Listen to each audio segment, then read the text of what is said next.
আসসালামু আলাইকুম। আমন্ত্রণ মাই টিভি সংবাদে আপনাদের সঙ্গে আছি আমি রায়হান রোহান। শুরুতেই জানিয়ে দিচ্ছি সংবাদ শিরোনাম। ৭ মার্চের ভাষণই ছিল প্রকৃত স্বাধীনতার ঘোষণা, বললেন প্রধানমন্ত্রী। ধানমন্ডি ৩২ নম্বরে বঙ্গবন্ধুর প্রতিকৃতিতে বিনম্র শ্রদ্ধা। জিয়াউর রহমানের পদক বাতিলের সিদ্ধান্ত এখনো হয়নি, জানালেন মুক্তিযুদ্ধমন্ত্রী। ২৬ মার্চ মুক্তিযোদ্ধাদের প্রাথমিক তালিকা প্রকাশ। সুপরিকল্পিতভাবে ইতিহাস বিকৃতি করছে আওয়ামী লীগ, অভিযোগ ফখরুলের। সঠিক ইতিহাস জানাতেই ৭ মার্চ উদযাপন, বললেন শীর্ষ নেতারা। ইতিহাস বিকৃতি থেকে বিএনপিকে বিরত থাকার আহ্বান তথ্যমন্ত্রীর। বহির্বিশ্বে বাংলাদেশকে ভুলভাবে তুলে ধরা হচ্ছে, মন্তব্য পররাষ্ট্রমন্ত্রীর। শুনলেন শিরোনাম, এবারে বিস্তারিত। জাতির পিতা বঙ্গবন্ধু শেখ মুজিবুর রহমানের ঐতিহাসিক ৭ মার্চের ভাষণই প্রকৃত স্বাধীনতার ঘোষণা বলে মন্তব্য করেছেন প্রধানমন্ত্রী শেখ হাসিনা। এই ভাষণ প্রচারে দীর্ঘ সময় অলিখিত নিষেধাজ্ঞা থাকায় আক্ষেপ প্রকাশ করে তিনি বলেন, ইতিহাস মুছে ফেলার চেষ্টায় দেশের মানুষ ব্যর্থ করে দিয়েছে। রাজনৈতিক, সাংস্কৃতিক এবং অর্থনৈতিক মুক্তির পথে দেশ অনেক এগিয়ে গেছে। বঙ্গবন্ধুর স্বপ্নের সোনার বাংলা গড়ে তোলা হবে বলেও জানান প্রধানমন্ত্রী শেখ হাসিনা। আরও জানাচ্ছেন সাইদুর রহমান আবির। ঐতিহাসিক ৭ মার্চ উপলক্ষে রাজধানীর বঙ্গবন্ধু আন্তর্জাতিক সম্মেলন কেন্দ্রে সংস্কৃতি মন্ত্রণালয় আয়োজিত আলোচনা সভায় গণভবন থেকে ভার্চুয়ালি অংশ নেন প্রধানমন্ত্রী শেখ হাসিনা। স্বাধীনতা অর্জন ও বঙ্গবন্ধুর ভাষণ নিয়ে কথা বলেন তিনি।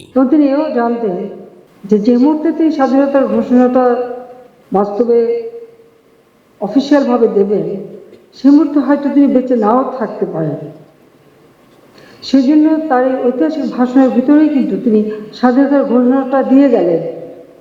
তিনি বলে গেলেন, যেবারের সংগ্রাম আমাদের মুক্তির সংগ্রাম, এবারের সংগ্রাম আমাদের স্বাধীনতার সংগ্রাম। এবং এই ভাষণে কিন্তু দুইবার তিনি এই কথাটা বলেছেন এবং শেষের বার সব থেকে জোর দিয়ে বলেছেন। অর্থাৎ এটা যে স্বাধীনতার সংগ্রাম বা এই যুদ্ধটা যে স্বাধীনতার যুদ্ধ হবে, সেই কথাটাই কিন্তু তিনি স্পষ্ট বলে গেছেন। এটা একদিক থেকে বলতে গেলে ৭ই মার্চ তো প্রকৃত স্বাধীনতার ঘোষণা। ৭৫-এর পর দীর্ঘ সময় বঙ্গবন্ধুর ভাষণ প্রচারে নিষেধাজ্ঞা রাখায় আক্ষেপ প্রকাশ করেন বঙ্গবন্ধু কন্যা। ৭৫-এর পরে এই ভাষণটা নিষিদ্ধ ছিল। এ ভাষণ বাজানো যাবে না, দেওয়া যাবে না, অলিখিত একটা নিষেধাজ্ঞা জারি ছিল। ইতিহাসকে এত সহজে মুছে ফেলা যায় না, সত্যকে কখনো দাবিয়ে রাখা যায় না, আর বাঙালিকে দাবায় রাখা যায় না। এটা তো জাতির পিতা বঙ্গবন্ধু শেখ মুজিবই বলে গেছেন তার ৭ই মার্চের ভাষণে। তাই দাবায় রাখতে পারে নাই। আজকে সত্য উদ্ভাসিত হয়েছে। বঙ্গবন্ধুর স্বপ্নের সোনার বাংলা গড়ে তোলার দৃঢ় প্রত্যয় ব্যক্ত করলেন প্রধানমন্ত্রী শেখ হাসিনা। ইনশাল্লাহ জাতির পিতার আকাঙ্ক্ষা আমরা পূর্ণ করব। বাংলাদেশের মানুষ তার রাজনৈতিক, অর্থনৈতিক, সাংস্কৃতিক মুক্তি পাবে। সে মুক্তির পথে অনেক দূর আমরা এগিয়ে গেছি। ইনশাল্লাহ আমরা জাতির পিতার স্বপ্নের সোনার বাংলা গড়ে তুলব। পরে এক মনোজ্ঞ সাংস্কৃতিক অনুষ্ঠান পরিবেশিত হয়। সাইদুর রহমান আবির, মাই টিভি, ঢাকা। এর আগে ঐতিহাসিক ৭ মার্চ উপলক্ষে ধানমন্ডি ৩২ নম্বরে বঙ্গবন্ধুর প্রতিকৃতিতে শ্রদ্ধা জানান প্রধানমন্ত্রী শেখ হাসিনা। পরে আওয়ামী লীগ ও এর অঙ্গ সহযোগী সংগঠনের নেতাকর্মীরা শ্রদ্ধা জানান। এ সময় দলের সাধারণ সম্পাদক ওবায়দুল কাদের বলেন, অপশক্তি প্রতিহত করে বঙ্গবন্ধুর স্বপ্নের সোনার বাংলা গড়ে তোলাই ৭ মার্চের শপথ। রাকিব হাসানের রিপোর্ট। ঐতিহাসিক ৭ই মার্চ উপলক্ষে সকালে ধানমন্ডি ৩২ নম্বরে বঙ্গবন্ধুর প্রতিকৃতিতে ফুল দিয়ে শ্রদ্ধা জানিয়েছেন প্রধানমন্ত্রী শেখ হাসিনা। শ্রদ্ধা নিবেদন শেষে ছোট বোন শেখ রেহানাকে সঙ্গে নিয়ে দোয়া ও মোনাজাতে অংশ নেন তিনি। প্রধানমন্ত্রী শ্রদ্ধা নিবেদনের পর দলীয় নেতাকর্মীদের সঙ্গে নিয়ে বঙ্গবন্ধুর প্রতিকৃতিতে শ্রদ্ধা জানান আওয়ামী লীগ সাধারণ সম্পাদক। শ্রদ্ধা জানান যুবলীগ, ছাত্রলীগ সহ সহযোগী সংগঠনগুলো। ধানমন্ডি ৩২ নম্বরে ঢল নামে সর্বস্তরের মানুষের। শ্রদ্ধা নিবেদন শেষে দলের সাধারণ সম্পাদক দিনটির তাৎপর্য তুলে ধরেন। ইতিহাস বিকৃতিকারী মহল কূটকৌশল করে ৭ই মার্চ পালন করছে বলে অভিযোগ করেন ওবায়দুল কাদের।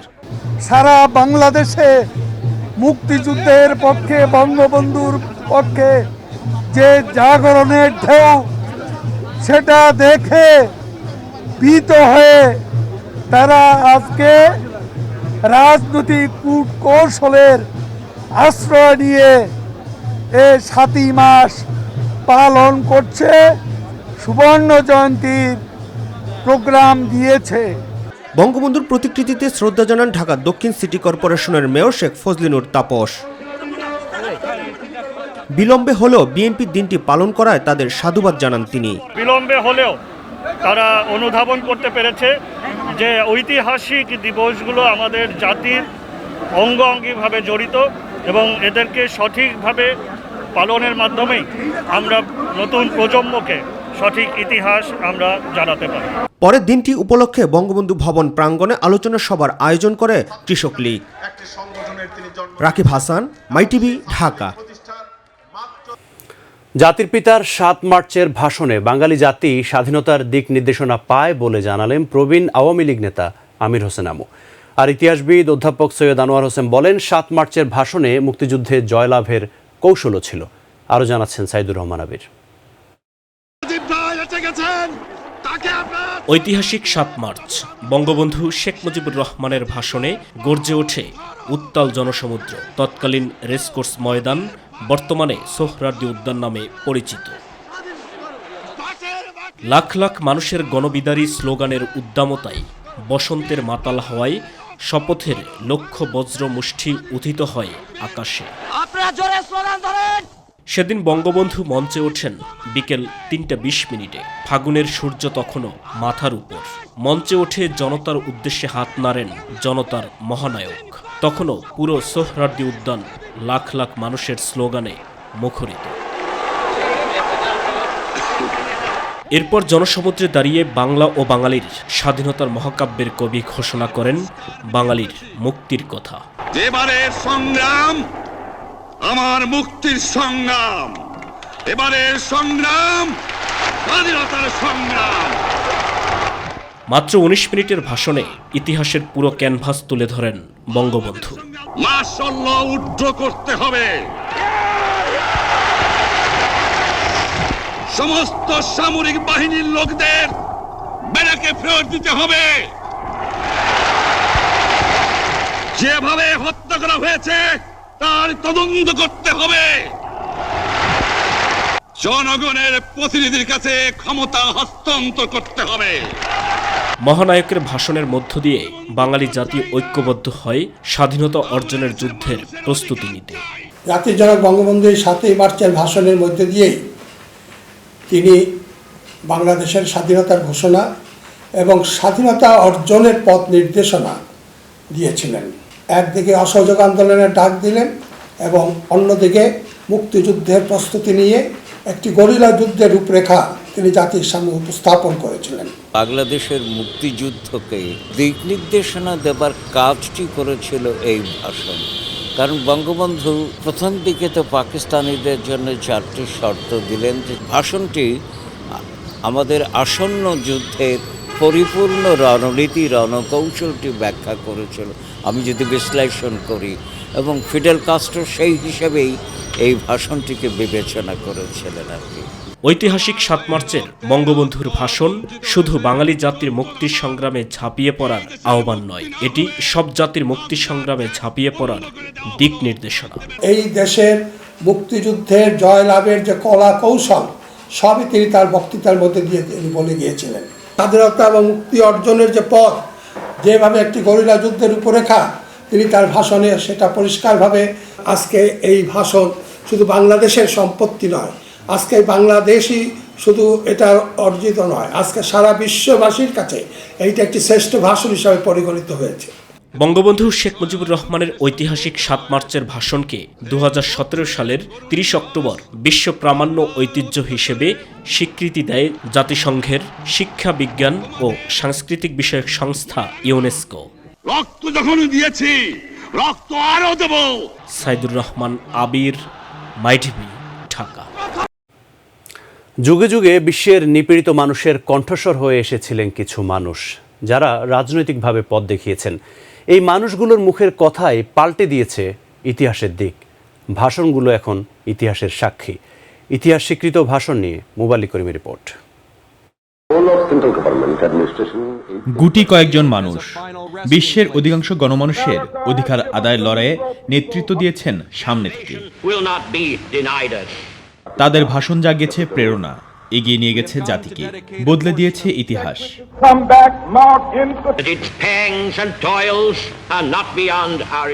এমনই এক গণমানুষের নায়ক বঙ্গবন্ধু শেখ মুজিবুর রহমান। 1971 সালের 7 মার্চ বঙ্গবন্ধু এক ঐতিহাসিক ভাষণ দেন, যে ভাষণের হাত ধরে বিশ্ব মানচিত্রে জন্ম নেয় বাংলাদেশ নামের এক স্বাধীন দেশ। ভাষণটি বিশ্লেষণ করে মার্কিন ম্যাগাজিন নিউজউইক শেখ মুজিবুর রহমানকে রাজনৈতিক কবি উপাধি দিয়েছিল। তার সেই 18 মিনিটের ঐতিহাসিক ভাষণের উচ্চারিত প্রতিটি শব্দ যেন হয়ে উঠেছিল এক একটি রক্তকণিকা। এবারের সংগ্রাম আমার মুক্তির সংগ্রাম, এবারের সংগ্রাম স্বাধীনতার সংগ্রাম। আর যদি একটা গুলি চলে, আর যদি আমার লোকের উপর হত্যা করা হয়, তোমাদের উপর কাছে আমার অনুরোধ রইল, প্রত্যেক ঘরে ঘরে দুর্গ গড়ে তোলো। তাই তো আজও বাঙালি তথা বাংলাদেশি ও সারা বিশ্বের কাছে তার এই 7 মার্চের ভাষণ এক অনুভূতির নাম। আমি প্রধানমন্ত্রিত্ব চাই না, আমরা দেশের মানুষের অধিকার চাই। নিগ্রোদের অধিকার আদায়ে আপসহীন লড়াই চালিয়ে গেছেন আফ্রিকান মার্কিন মানবাধিকার কর্মী মার্টিন লুথার কিং জুনিয়র। তার বিখ্যাত ভাষণ আই হ্যাভ এ ড্রিম, যা ছিল সে আন্দোলনকে এক ভিন্ন মাত্রায় নিয়ে যাওয়ার বিশাল সোপান। I have a dream that one day that in Alabama little black boys and black girls will be able to join hands with little white boys and white girls as sisters and brothers. Abraham Lincoln মার্কিন যুক্তরাষ্ট্রের 16তম president. তিনি 1861 সালে গৃহযুদ্ধকালে লিঙ্কনের অবদানের কারণে দ্বিখণ্ডিত হওয়ার হাত থেকে রক্ষা পেয়ে যায় আমেরিকা। 1863 সালে 18 নভেম্বর গেটিসবার্গে ভাষণ দিয়েছিলেন লিঙ্কন, যা আমেরিকানদের জন্য মূল্যবান দলিল। That this nation under God shall have a new birth of freedom, and that government of the people, by the people, for the people, shall not perish from the earth. Winston Churchill সামরিক ও রাজনৈতিক জীবনে অসংখ্যবার ভাষণ দিলেও 1940 সালে 13 মে ইংল্যান্ডের প্রধানমন্ত্রী হিসেবে প্রথম ভাষণটি উইনস্টন চার্চিলকে স্মৃতির পাতায় অমর করে রেখেছে। তার এই ভাষণ ইংল্যান্ডের রাজনীতিতে আনে আমূল পরিবর্তন। Is it possible they do not realize that we shall never cease to persevere against them until they have been taught a lesson which they and the world will never forget? Muballik Karim, my TV. Together. Ziaur রহমানের পদক বাতিলের বিষয়ে এখনও কোনো সিদ্ধান্ত হয়নি বলে জানিয়েছেন মুক্তিযুদ্ধ বিষয়ক মন্ত্রী আ.ক.ম. মোজাম্মেল হক। তিনি জানান, জাতীয় মুক্তিযোদ্ধা কাউন্সিল এ বিষয়ে প্রতিবেদন দিলে এবং দালিলিক প্রমাণসমূহ যাচাই শেষ হলে সিদ্ধান্ত নেওয়া হবে। সোহরাওয়ার্দী উদ্যানের শিখা চিরন্তনে ভ্রাম্যমাণ মুক্তিযুদ্ধ জাদুঘর বাস উদ্বোধন শেষে মন্ত্রী এসব কথা বলেন। তিনি বলেন, যাদের বিরুদ্ধে কোনো অভিযোগ নেই এবং স্পষ্টভাবে যারা মুক্তিযোদ্ধা তাদের প্রাথমিক তালিকা 26 মার্চ প্রকাশ করা হবে। জিয়াউর রহমান, খুনি মুস্তাক, মাহবুবুল আলম চাষি সহ আরো অনেক খুনিদের নাম সেদিন আলোচনা হয় যে তারাও বঙ্গবন্ধুর খুনের সাথে জড়িত। আমরা একটা কমিটি গঠন করেছি যে তারা তথ্যপত্র দিয়ে আমাদের কাছে রিপোর্ট দেওয়ার পর আমরা জাতীয় মুক্তিযোদ্ধা কাউন্সিল জামুকাতে সেগুলো আলোচনা করে তারপর সেই রিপোর্টের আলোকে আমরা হয়তো ভবিষ্যতে সুপারিশ করব। এদিকে প্রতিষ্ঠার পর প্রথমবার মতো 7 মার্চ উদযাপন করল বিএনপি। এ উপলক্ষে জাতীয় প্রেস ক্লাবে আয়োজিত আলোচনা সভায় দলটির শীর্ষ নেতারা বলেন, জনগণ ও নতুন প্রজন্মের কাছে সঠিক ইতিহাস তুলে ধরতেই 7 মার্চ উদযাপন করছে বিএনপি। আর দলের মহাসচিব মির্জা ফখরুল ইসলাম আলমগীর অভিযোগ করেছেন, সুপরিকল্পিতভাবে নতুন প্রজন্মকে বিকৃত ইতিহাস শেখাচ্ছে আওয়ামী লীগ। তিনি ইতিহাস বিকৃতি রোধে সবাইকে ঐক্যবদ্ধ হওয়ার আহ্বান জানান। এস এম খোরশেদ আলমের রিপোর্টে বিস্তারিত। প্রতিষ্ঠার পর এই প্রথমবারের মতো ঐতিহাসিক 7 মার্চ উপলক্ষে আলোচনা সভার আয়োজন করে বিএনপি। 7 মার্চের ভাষণ ও নানা প্রেক্ষাপট নিয়ে কথা বলেন বিএনপির সিনিয়র নেতারা। যারা আজকে ক্ষমতা দখল করে আছে তারা যখন 7ই নভেম্বরের কথা উচ্চ কণ্ঠে বলতে থাকে, তারা কি ভুলে গেছে তারা আজকে বাংলাদেশের জনগণের ভোটাধিকার কেড়ে নিয়েছে? যদি কেউ বলেন কোনো এক মেজরের ঘোষণায় দেশ স্বাধীন হয় নাই, আমরাও বলতে পারি এক 7ই মার্চের ভাষণের কারণে দেশ স্বাধীন হয় নাই। যে আশায় রেসকোর্স ময়দানে মানুষ সমবেত হয়েছিল, সেই ৭ মার্চের ভাষণে জনগণের সেই প্রত্যাশা পূরণ হয়নি বলে দাবি করেন বিএনপির স্থায়ী কমিটির সদস্য ডক্টর খন্দকার মোশাররফ হোসেন। কাউকে ছোট করা বা কাউকে বড় করা বা ইতিহাসকে বিকৃত করা, তার জন্য আমরা আজকে এখানে আলোচনা করতে আসি নাই। আমরা আলোচনা করতে এসেছি প্রকৃত ইতিহাসকে তুলে ধরার জন্য। আজকে মুক্তিযুদ্ধের যে আকাঙ্ক্ষা, স্বাধীনতার যে প্রত্যাশা, আজকে সকল কিছু বুলুণ্ঠিত। বিশেষ উদ্দেশ্যে সুপরিকল্পিতভাবে মুক্তিযুদ্ধ ও স্বাধীনতার ইতিহাস বিকৃত করছে বলে অভিযোগ করেন বিএনপির মহাসচিব। 50 বছর আগে যে ঘটনাগুলো ঘটেছিল, যে স্বাধীনতা যুদ্ধ হয়েছিল, তা 50 বছর পরে আজকে যে একেবারেই নতুন প্রজন্ম, তাদের প্রকৃত ইতিহাসটা জানার অধিকার রয়েছে। আজকে বাংলাদেশের যে রাজনৈতিক প্রেক্ষাপট, সেই প্রেক্ষাপটে সত্যকে সম্পূর্ণভাবে এড়িয়ে গিয়ে একটা দলীয় ধারণা এই জাতির উপরে চাপিয়ে দেওয়া হচ্ছে। ইতিহাস বিকৃতি রোধে বর্তমান সরকারের বিরুদ্ধে সবাইকে ঐক্যবদ্ধ হওয়ার আহ্বান জানান মির্জা ফখরুল ইসলাম আলমগীর। গণতন্ত্রকে প্রতিষ্ঠা করার জন্য আমরা সবাই ঐক্যবদ্ধ হয়ে একসাথে আমরা সংগ্রাম করি, সংগ্রামের মধ্য দিয়ে আমরা আমাদের অধিকারকে ফিরিয়ে নিয়ে আসি। SM খোরশেদ আলম, মাই টিভি, ঢাকা। ঐতিহাসিক ৭ মার্চে ইতিহাস বিকৃতির দুরভিসন্ধি থেকে বিএনপিকে বিরত থাকার আহ্বান জানিয়েছেন তথ্যমন্ত্রী হাসান মাহমুদ। তিনি বলেন, বিএনপির ৭ মার্চ পালনকে সরকার স্বাগত জানালেও এর পেছনে কী কারণ তা এখনও পরিষ্কার নয়। সকালে জাতীয় প্রেস ক্লাব আয়োজিত এক আলোচনা সভায় এসব কথা বলেন তথ্যমন্ত্রী হাসান মাহমুদ। ৭ মার্চের এই দিনে আমি অনুরোধ জানাবো, আসুন আমরা জিজ্ঞাসা এবং হিংসা এটি পরিহার করে আমরা যার যার অবস্থান থেকে রাজনীতি করি। অবশ্যই সরকারের সমালোচনা হবে, দায়িত্বে থাকলে অবশ্যই সমালোচনা হবে। সেই সমালোচনাকে সমাদৃত করার সংস্কৃতিটা আমরা লালন করি, কিন্তু অহেতুক সমালোচনা, জনগণকে বিভ্রান্ত করার সমালোচনা আর ইতিহাস বিকৃতি, এটি যেন আমরা পরিহার করি। উন্নত সমৃদ্ধির পথে অনেক দূর এগিয়ে গেলেও বহির্বিশ্বে বাংলাদেশকে ভুলভাবে উপস্থাপন করা হচ্ছে বলে মন্তব্য করেছেন পররাষ্ট্রমন্ত্রী ডক্টর এ কে আব্দুল মোমেন। তিনি বলেন, এই দৃষ্টিভঙ্গি পরিবর্তন করতে হবে। ঐতিহাসিক ৭ মার্চ উপলক্ষে রাজধানীতে এক আলোচনা সভায় পররাষ্ট্রমন্ত্রী এসব কথা বলেন। SM আরিফের রিপোর্ট। ঐতিহাসিক ৭ মার্চ উপলক্ষে রাজধানীর ফরেন সার্ভিস একাডেমিতে উন্নয়ন অগ্রযাত্রায় বাংলাদেশ শীর্ষক আলোচনা সভার আয়োজন করে পররাষ্ট্র মন্ত্রণালয়। যে বঙ্গবন্ধুর সেই স্বপ্ন এবং সেই অগ্রযাত্রা, দেশের উন্নয়নের পিছনে বঙ্গবন্ধুর অবদানের কথা তুলে ধরেন বক্তারা। বঙ্গবন্ধু ফাউন্ডেশন লে করে দিয়ে যে গেছে, সেটাকে সামনে এগিয়ে নিয়ে যাচ্ছে জননেত্রী শেখ হাসিনা।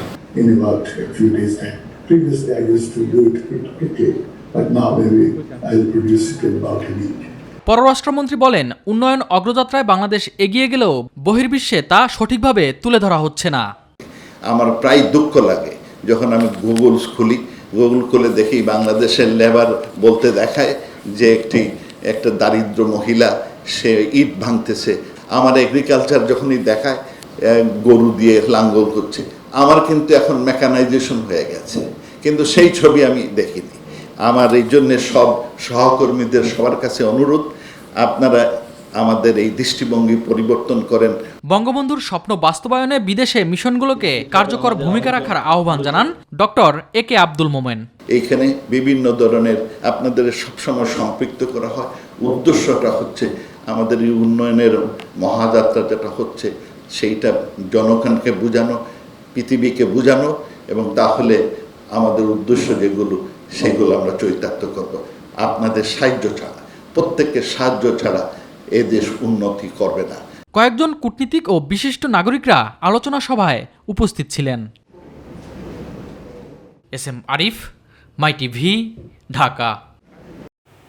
বঙ্গবন্ধুর আদর্শকে ধারণ করে দেশ এগিয়ে যাচ্ছে বলে মন্তব্য করেছেন আইজিপি ডক্টর বেনজির আহমেদ। রাজারবাগ পুলিশ লাইন্স অডিটোরিয়ামে ঐতিহাসিক ৭ মার্চ ও বাংলাদেশ এলডিসি থেকে উন্নয়নশীল দেশে উত্তরণে জাতিসংঘের চূড়ান্ত সুপারিশ প্রাপ্তিতে আয়োজিত অনুষ্ঠানে তিনি একথা বলেন।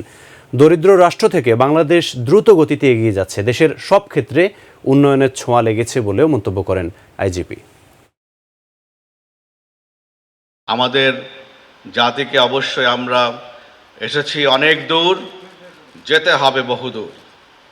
আগামী সেই যাত্রা 2041 আমরা পৌঁছতে চাই, আধুনিক বাংলাদেশে রূপান্তরিত হতে চাই। এদিকে 7 মার্চের ঐতিহাসিক ভাষণ স্মরণে ও বাংলাদেশের এলডিসি থেকে উন্নয়নশীল দেশে উত্তরণে জাতিসংঘের চূড়ান্ত সুপারিশ প্রাপ্তিতে র্যাব সদর দপ্তরে আনন্দ অনুষ্ঠানের আয়োজন করা হয়।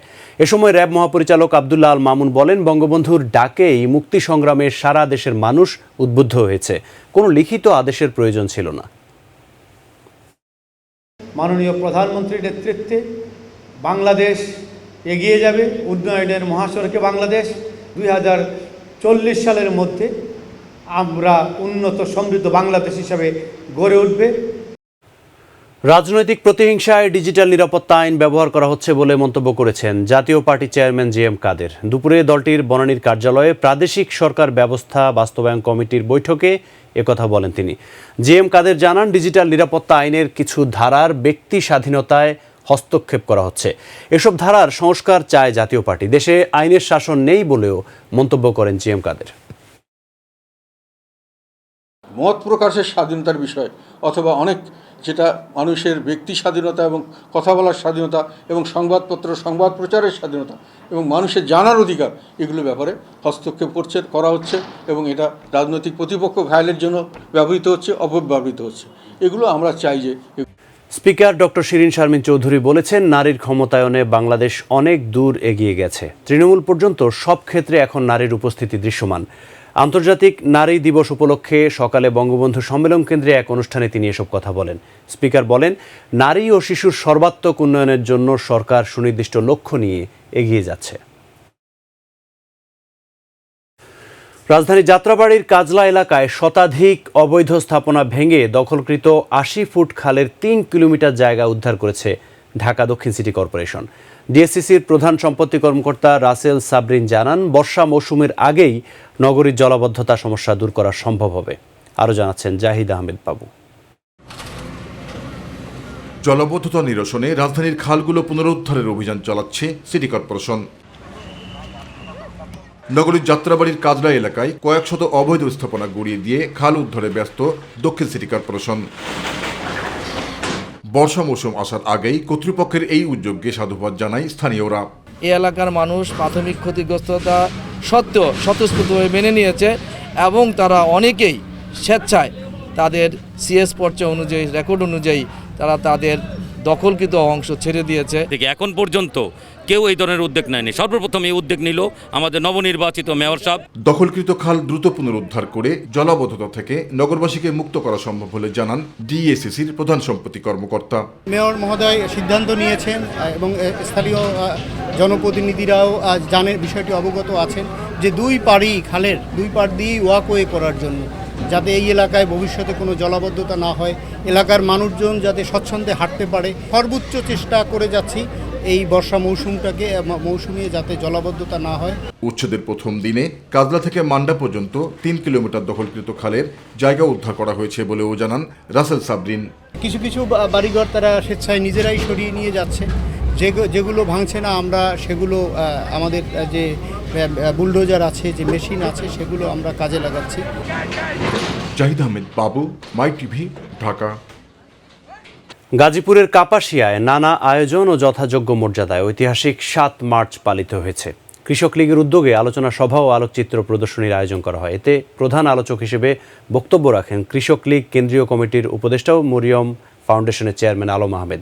উপজেলা কৃষক লীগের সাবেক সভাপতি অধ্যাপক আইনউদ্দিনের সভাপতিত্বে অনুষ্ঠানে বক্তব্য রাখেন কৃষক লীগ কেন্দ্রীয় কমিটির উপদেষ্টা মোতাহার হোসেন মোল্লা, আওয়ামী লীগ নেতা আব্দুর রশিদ সরকার, জিয়াউল হক নাসির।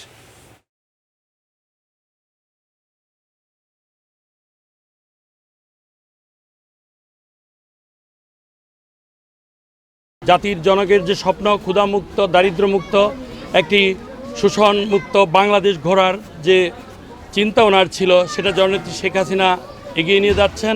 আমাদের সহযোগিতায় আরও এগিয়ে নিয়ে যাবেন। এবার প্রবাসের খবর।